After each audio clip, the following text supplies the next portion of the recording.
한 주간 잘 지내셨나요? 어, 사과 표현 11번째 강의를 시작하도록 하겠습니다.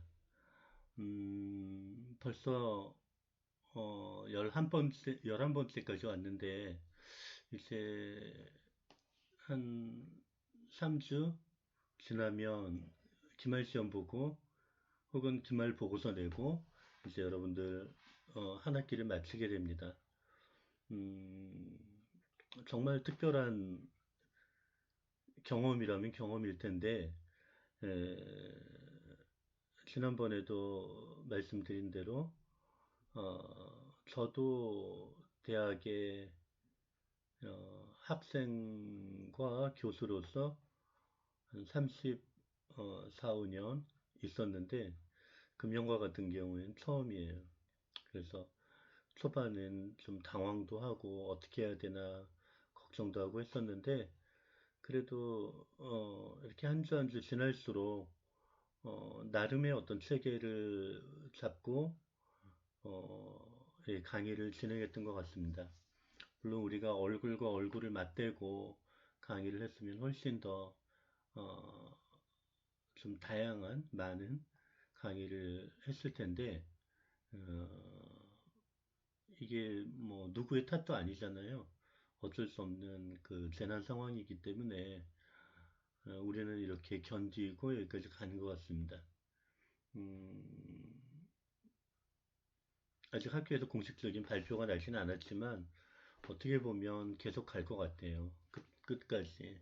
그러니까 여러분들도 제가 그때 어떤 반은 설문조사를 했더니 대면 수업보다 이렇게 일단 이번 학기는 이렇게 가는 게 좋겠다라고 생각하는 학생이 많은 것 같아요. 그래서 이번 학기는 어떻게 이렇게 견뎌보자.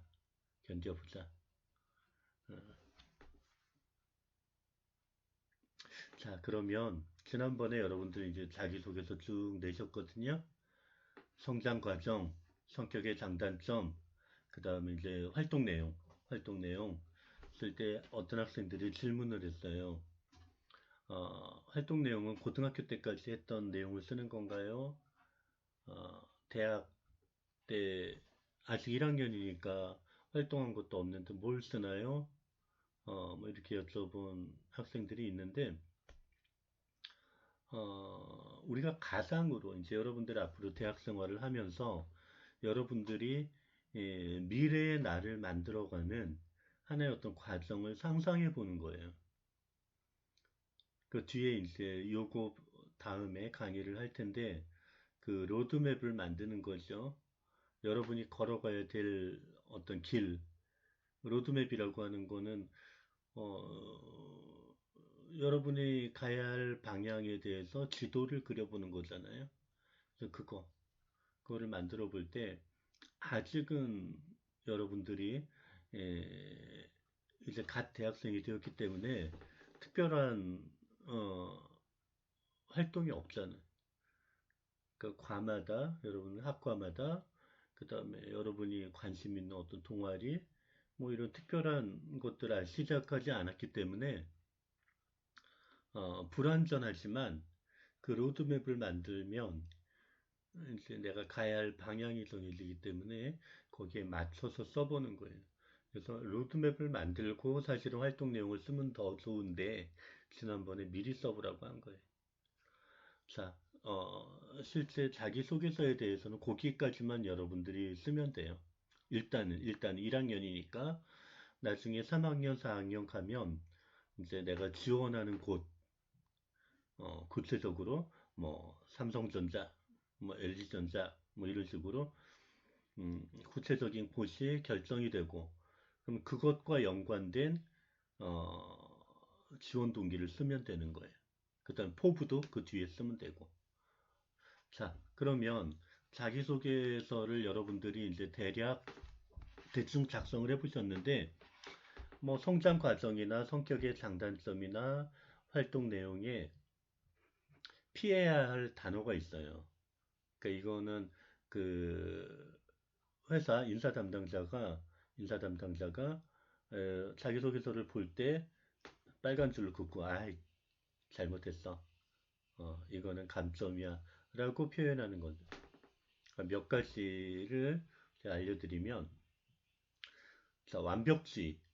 그러니까 저는 일처리를 완벽하게 하려고 하는 욕심이 있습니다. 뭐 이런 거 있잖아요. 그러니까 완벽주의라는 말이 좋게 쓰이면, 좋게 들으면 좋은 말인데, 실제로 보면 융통성이 없어 보여. 그래서 이렇게 보면 이게 신중한, 꼼꼼한 뭐 이런 식으로 바꿔 쓰는 게 훨씬 좋아요. 표현에 있어서. 저는 매사에 일처리를 신중하게 하는 편입니다. 꼼꼼하게 하는 편입니다. 어, 그렇게 해야 좀 융통성, 여유가 있어 보이는데 저는 완벽함을 추구하는 성격입니다. 이렇게 얘기를 해버리면 저 사람은 융통성이 없어 보여. 어, 그래서 이런 거 있잖아요. 우리가 일상생활에 대화할 때도 마찬가지인데 쓰지 말아야 할 단어 중에 하나가 절대라는 단어예요. 난 절대 싫어 그거. 이렇게 표현한 사람 있죠? 절대라는 말은 없어요. 절대라는 말은 종교를 가진 사람에게 있어서 무오, 그러니까 오류가 없는 것에 대해서만 얘기를 하는 거예요. 그럼 나 A가 절대 싫어. 나 그렇게 하는 거 절대 싫어. 이렇게 얘기한 사람 있잖아요. 그런 사람은 좀 피하세요. 아니면 그 사람에게 권하세요. 절대라는 말을 쓰지 마라. 절대라는. 수학이나 뭐 절대값이 있는 거지. 그죠? 그래서 우리는 표현을 하는 데 있어서 좀 융통성 있는 표현을 할 필요가 있다. 그래서 신중한, 꼼꼼한 이렇게 바꾸는 게 좋다. 그 다음에 선천적으로 저는 아예 태어날 때부터 선천적으로 그 분야에 대해서는 내가 잘 해왔어요. 이 선천적인 말은 이제 노력하지 않는 사람으로 비춰질 수 있어요. 어, 에디슨이 99%의 노력, 1%의 영감. 그건 이제 양면성이 있는 거예요. 음, 노력을 강조했다라고 할 수도 있고, 1%의 영감을 강조했을 수도 있어요. 근데 둘 다 100%라는 얘기는 안 하잖아요. 야, 이거는 100%의 노력으로 한 거야. 아니야, 이거는 100%의 영감으로 한 거야. 아니에요. 그러니까 되게 강조할 때 노력이 중요하다 이렇게 에디슨의 그 명언을 어, 강조하는데 둘 다 강조한 거예요, 사실은. 노력도 강조한 거고, 노력만 99% 하면 99%에 멈추는 거예요. 1%의 영감도 있어야 돼, 사실은. 그 영감을 깨우기 위해서 계속 우리는, 브레인스토밍을 하는 거고, 그렇게 노력하는 거죠. 자, 그러면 여기서 이제 선천적이라는 단어 표현은 쓰면 안 된다. 안 된다. 자, 그 다음에 타협적인 이런 것도 안 돼. 타협적인, 도전하지 않고 현실에 안주하는 사람으로 비춰질 수 있어요.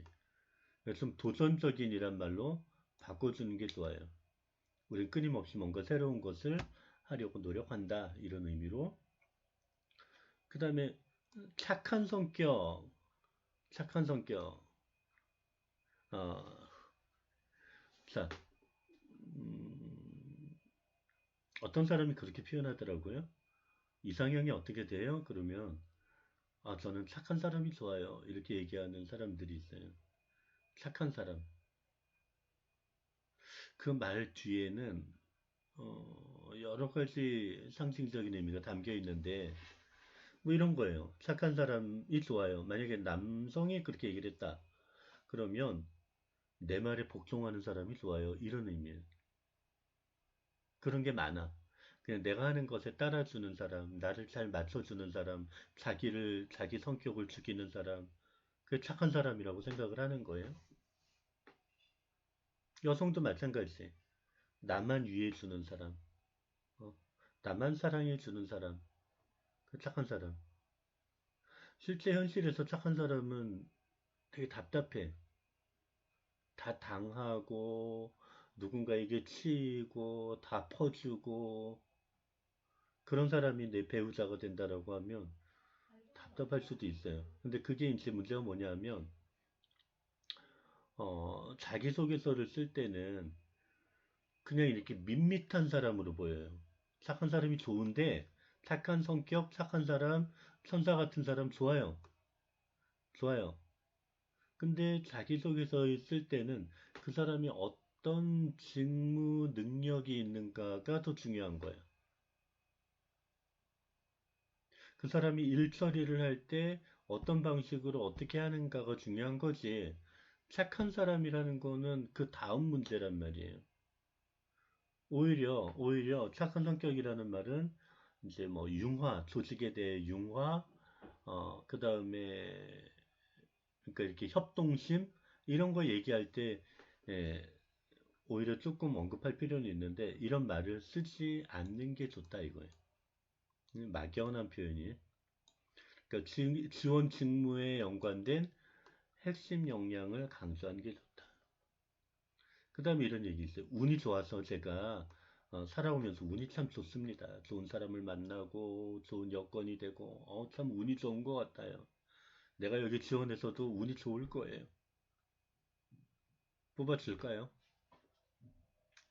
인사 담당자가 운만 믿는 사람에게. 아까 여기도 도전적인 개발에 힘쓰는 이런 거 마찬가지로 도전하는, 노력하는 이런 사람이 그러니까 끊임없이 뭔가를 발전적으로 도전하는 사람이 중요한 거지. 아, 운이 좋아서 다 된다 이렇게 얘기를 하면 어, 안 좋아 보인다. 뽑는 사람이 있어서 안 좋아 보인다. 자, 가족 중심. 그러니까 우리 뭐 아버지는 어떻고 뭐 내가 성장 과정에 있어 와서 주변 사람들의 역할도 있는데 처음부터 끝까지 그 주변 사람들의 역할만 쓰면 안 된다는 거예요. 성장 과정에는 큰 핵심 포인트, 어떤 사건, 에피소드 그런 것들을 딱 써서 그 사건이 내 직무 적합성이랑 얼만큼 연관되어 있는가를 쓰는 거예요. 음.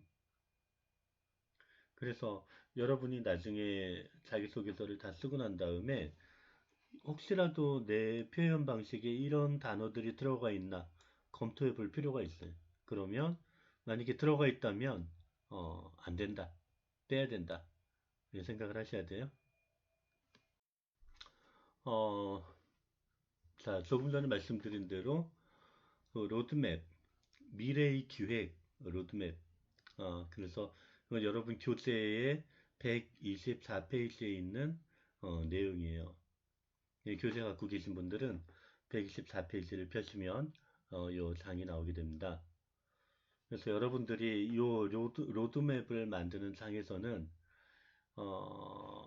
그러니까 대학생활, 그 다음에 미래의 삶에 대한 내가 가야 할 길을 그려보는 것. 1학년이니까 여러분들은 이것을 한번 생각을 해봐야 돼요. 그래서 여기에는 이제 여러분들의 미래, 그 다음에 기획, 그 미래를 어떻게 계획할 것인가, 기획할 것인가. 그래서 어, 로드맵, 기획, 미래, 기획이 어떻게 어울려서 하나의 에, 그 방향성이 에, 구성되는가, 만들어질 것인가, 그것들을 보는 거예요. 자, 그러면 로드맵, 미래, 기획, 뭐 미래 그러면 어떻게 설명을 할까? 다 알잖아요. 과거, 현재, 미래 모르는 사람 없잖아. 미래, 어? 어떻게 할까? 그럼 미래의 사전적 의미가 있어요. 앞으로 다가올 어떤 시기, 시대, 그 가까운 미래도 있고 먼 미래도 있고 그럴 거예요. 여러분들이 로드맵을 만들 때는 둘 다 우리 고려를 해야 돼. 가까운 미래, 2학년, 3학년, 4학년 혹은 1학년 때 어떤 활동, 가까운 미래. 먼 미래는 나중에 졸업 후에 내가 어떻게. 그래서 가까운 것과 먼 것을 구분해서 우리가 생각을 해봐야 돼요. 나에게 미래란 좀 긍정적으로 생각을 해야 돼요. 그러니까 음,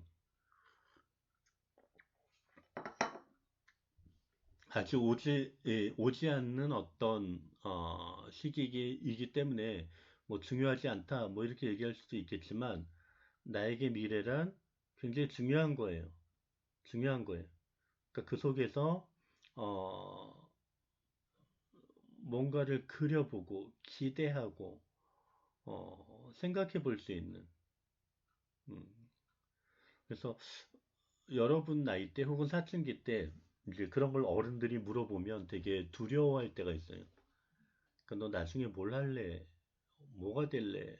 어떤 일을 할래? 이러면 되게 막연하단 말이에요. 두려워요. 왜 나한테 그걸 물어보는 거야? 뭐가 되겠지? 아직은 모르는데 왜 자꾸 그걸 물어? 주변 사람이 어른이나 부모님이나 뭐 주변 사람 그거 물어보면 약간 짜증도 나고 당황해요. 그래서 근데 구체적인 나는 이렇게 이렇게 내 삶을 살아갈 거야라고 얘기를 한다면 그것을 그려보는 게 좋아요. 미리. 자, 그래서 이 미래에 대한 나의 생각을 정리해 보았다면 이제 대중적인 로드맵과의 상관관계가 궁금해지는데 그 로드맵의 사전적인 정의가 있겠죠. 로드맵이란 우리가 어떤 삶의 방향, 삶의 길을 그것이 직업이든 아니면 일반적인 삶의 방향이든 미리 구성해 보는 것이다. 라고 뭐 생각해 볼 수 있어요. 우리가 검토해 볼 수 있잖아요. 그러면 나는 이것을 어떻게 활용할 건가? 그러니까 내 삶에 있어서 이 로드맵이라는 것을 어떻게 이야기할 건가? 그걸 한번 생각해 보는 게 중요하다는 거예요. 자, 원래 로드맵이라는 개념은 예전부터 있긴 있었는데 2000년대 들어서 이제 우리가 많이 쓰게 됐어요. 통용됐어요. 그래서 거기에는 어떤 시대적인 변화의 의미도 있고, 어, 뭐 여러 가지 어떤 개념들이 있을 수 있지만 공통적인 건 미래지향적인 속성이 있단 말이에요. 로드맵이라고 하면 길지도 아니, 길지도. 그냥 순수하게 번역하면 길지도. 근데 내가 지금까지 걸어왔던 길, 그러면 여러분들 자기소개서에서 성장 과정에 들어가 있겠죠. 성격의 장단점에 들어가 있을 거예요. 근데 이제 활동 부분에 있어서는 이게 이제 역동성이 강한 개념으로 미래에 대한 개념이 있단 말이에요. 그거는 이제 정해져 있지 않잖아요. 무엇도 정해져 있지 않고 뭔가 나를 이끌고 가야 되는 계획, 그런 게 있어야 되는 거예요. 그러면 그걸 이제 로드맵이라고 하는데 그러면 여러분들이 그것을 만들기 위해서 어떤 노력을 할까? 뭔가 롤 모델이 될 만한 사람을 찾을 것이고 어떤 책을 읽어서 그 책에서 나온 어떤 방향성을 한번 얘기해 볼 것이고 아니면 여러분들이 주변 사람에게서 들었던 여러 가지 사건들 혹은 경험들을 종합해서 나름의 길을 만들 수도 있을 것이고 그럴 거예요. 되게 그런 얘기를 해요. 20대의 나이에 대해서 뭐라고 하지 마라. 어떻게 변할지 몰라요. 20대에는. 그 인정을 해줘야 되는 거예요. 음. 그래서 로드맵은 어쩌면 공동의 지도, 2020년을 살아가는 여러분들의 공동의 지도일 수도 있는데 개별의 지도일 수도 있어요. 자, 2020년도에 이 사회가 어떤 그 시대적 분위기가 사람들을 어, 이렇게 이끌어 나가는 리드하는 것들이 있을 수 있어요. 그러니까 대학생들에게 물어보면 요즘에 취업도 잘 안 되죠. 어렵죠. 그러니까 비정규직이 많죠. 정규직 되기가 하늘의 별 따기예요. 그러다 보니까 많은 학생들이 이제 꿈을 세울 때 있어서 공무원이 되겠다는 학생들이 많아요. 공무원. 저희가 대학 졸업할 때는 공무원 되겠다는 학생이 별로 없었어요. 그 구급 공무원 그러면 그냥 고등학교 졸업하고 시험 치는 것? 이 정도로 봤단 말이에요. 대학생이 공무원 된다 그러면 적어도 7급. 조금 더 이제 공부를 열심히 하면 5급. 5급은 이제 어마어마하죠. 그렇게 이제 목표를 뒀는데 지금 그것도 아니에요. 지금은 9급 공무원 시험 보는데도 뭐 몇백 대 일, 뭐 이거는 얘도 아니에요. 사람들이 거의 몰린단 말이에요. 그럼 시대적인 어떤 분위기상 야, 이게 불안한 사회에서는 공무원이 최고야. 이렇게 생각을 하는 거예요. 그럼 너도 나도 공무원이 되겠다라고 사람들이 그 젊은 사람들의 열정과 꿈과 희망과 능력과 이런 것들을 거기다 다 몰입하는 사회는 비정상적인 사회예요. 제가 볼 때는 아까 제가 자기소개서 얘기할 때 도전적인 노력하는 이런 게 중요하다 그랬잖아요. 근데 이게 이제 또 뭐라고 할 수도 없는 게 사회적 분위기가 그러기 때문에 그래요. 미래가 불안하니까. 그런데 거기에 플러스 개인적인 미래도 불안하단 말이에요. 안 보여. 사회적으로도 안 보이고 개인적으로도 안 보여. 이러면 그렇게 흘러가는 거죠. 재밌는 얘기 해드릴까요? 1960년대 최고 인기 직업이 뭐였을까요?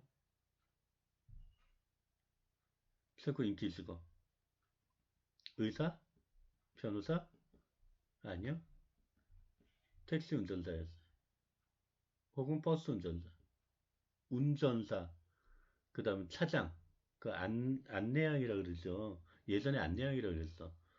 그러니까 제가 그냥 저희 다닐 때는 버스 안내원, 어떤 버스는 남자도 있었고 여자도 있고 다 있었어요. 이게 내릴 때 지금은 여러분들 이제 카드 뚝 찍고 올라가잖아요. 버스 탈 때. 그때는 이제 내릴 때 토큰이나 회수권을 내는 거예요. 혹은 돈을 내던가. 그걸 이제 받는 거죠. 그 다음에 문을 열고 닫아주고 자동이 아니니까 수동으로 문을 열고 닫아주는 거예요. 근데 그 안내원이 60년대는 마치 오늘날의 스튜어디스처럼 스튜어디스 하려고 하는 사람 많잖아요. 여학생들 중에 남성은 스튜어드, 여학생, 여성은 스튜어디스인데 스튜어디스 그러면 되게 고급스러워 보이잖아요. 그쵸? 비행기 승무원. 그러니까 근데 에, 스튜어디스도 보면 예전에 버스 안내양과 똑같은 거예요. 서비스 직업이란 말이에요. 온갖 탑승객들의 편안히 그 목적지까지 갈 수 있도록 이제 뭐 서비스하는 그 직업이잖아요. 지금도 이제 스튜어디스는 뭐 이렇게 되고 싶어 하는 직업이긴 한데 1960년대는 그랬단 말이에요. 버스 안내원, 안내양, 그 다음에 운전사, 택시 운전사. 최고의 직업이에요. 지금은 그렇지 않잖아.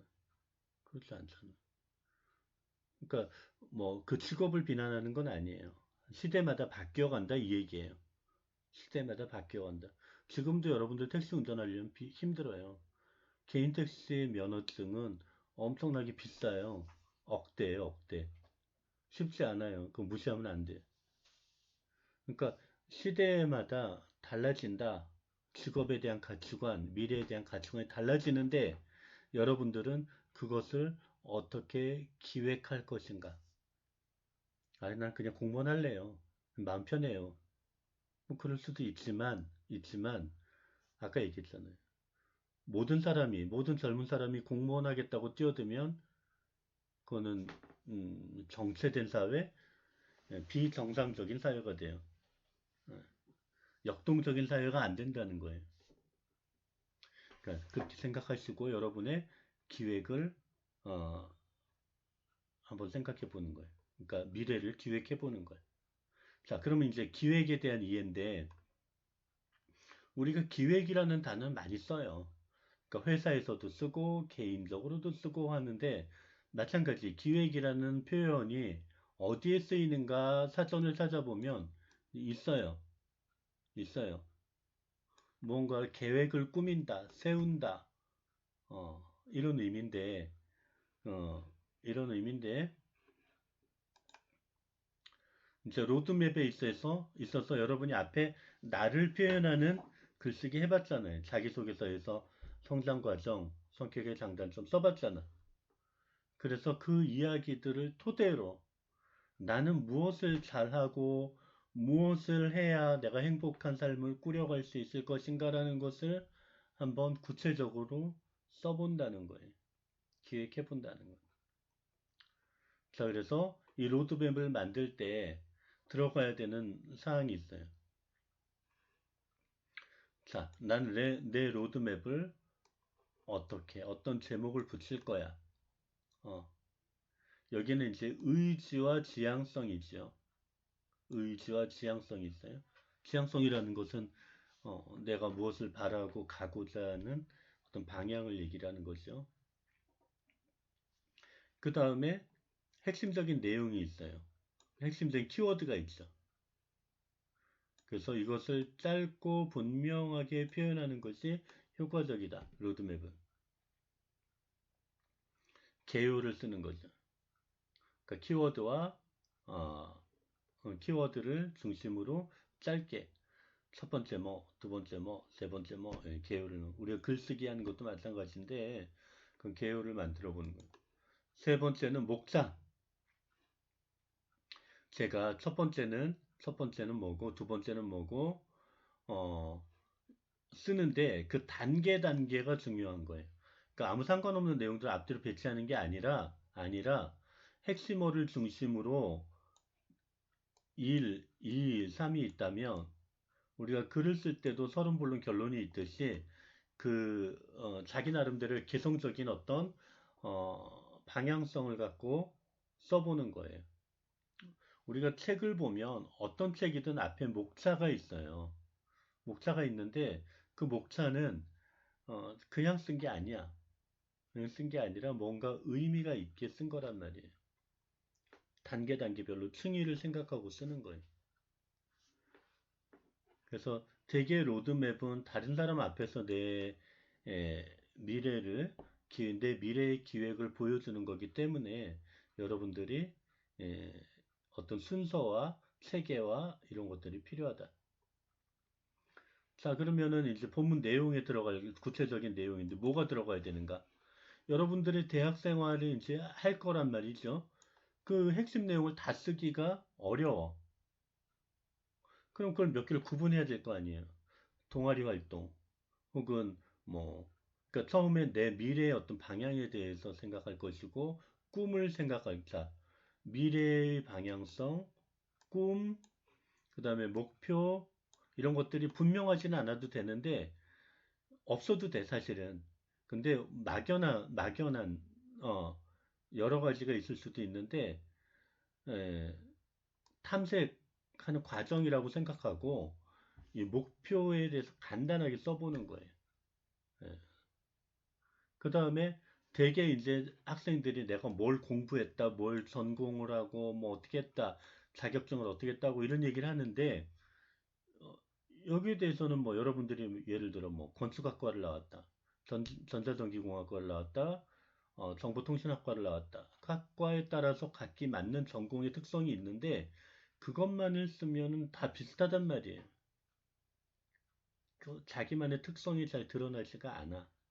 근데 내가 이것을 공부할 때 떤 것에 흥미를 가졌고 어떤 것에 집중을 했고 그래서 어떤 자격증을 따고자 했고 또 내가 어떤 회사의 어떤 부분에 예, 내가 지원하기 위해서 이렇게 노력을 했다.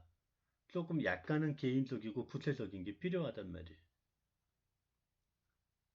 그 다음에 각 시기 여러분들이 1학년 때, 2학년 때, 3학년 때 해야 할 일들이 있거든요. 그러니까 뭐 동아리 활동도 있고 해외 연수도 있고 어학 연수 같은 거, 그 다음에 자격증을 따기 위해서 내가 어떻게 공부한 것도 있고, 어, 그런 것들을 이제 단계별로 써보는 거야. 아직 오진 않았지만 미래에 대한 거니까 오진 않았지만 단계별로 기록을 해보고 그것을 위해서 내가 어떤 노력을 했다. 그것을 쓰고 그러면서 그 과정을 거치면서 얻었던 나름의 에, 생각, 어, 느낌, 그런 것들을 써보면 돼요. 그 다음에 마지막으로 마무리할 때 내가 이것을 작성하면서 어떠한 참고 자료나 도움을 받았다. 어, 나에게 큰 영감을 줬던 사람은 이런 사람이고 나는 그것을 통해서 이러이러한 꿈을 갖게 되었다. 로드맵을 만들 수 있게 되었다. 마무리한. 마무리한. 그래서 어떻게 보면은 막연할 수도 있는데 여러분들이 예, 그걸 만들어 보는 건 되게 중요해. 그래서 음, 다음 주 일단 다음 주 제가 두 주를 드릴게요. 두 주를 드릴 텐데 그러니까 돌아오는 주에는 과제를 하지 마시고 준비하는 것만 준비만. 그러니까 이 로드맵을 만들기 위해선 제가 과제를 아예 안 내드리면 또 생각 안 하다가 나중에 하루 만에 쓸 수도 있기 때문에 음, 머릿속에 정리를 하는 시간을 드릴게요. 다음 시간에는 꼭 해야 돼. 정리를. 아, 정리하라 그랬으니까 그냥 머릿속으로만 해야지 이렇게 하지 말고 이게 나중에 기말 성적이 되게 중요하니까 아, 이 각자 자기 나름대로의 로드맵을 각자 자기 나름대로의 로드맵을 만들어 보는 거예요. 이 로드맵을 다다음 주까지 13주 차까지 여기 본 대로 아까 설명드린 대로 만들어 보는 거예요. 제가 여기다 적어줄게. 오늘이 11주 차예요. 오늘 이번 주 과제 여러분들이 헷갈릴 때가 있어.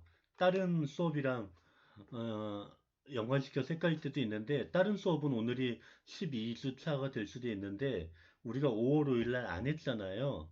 그러니까 오늘이 11주 차가 되는 거야. 원래는 12주 차인데 우리 과목은 11주 차란 얘기예요. 그래서 12주 차에는 생각, 이 로드맵에 대해서 다음 주까지는 생각 정리,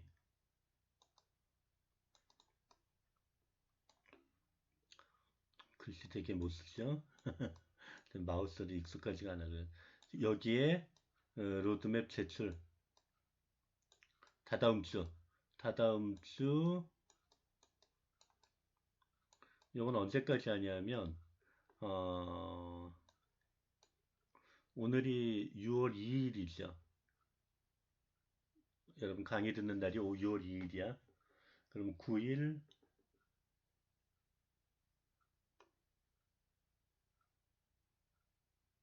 10, 11, 12,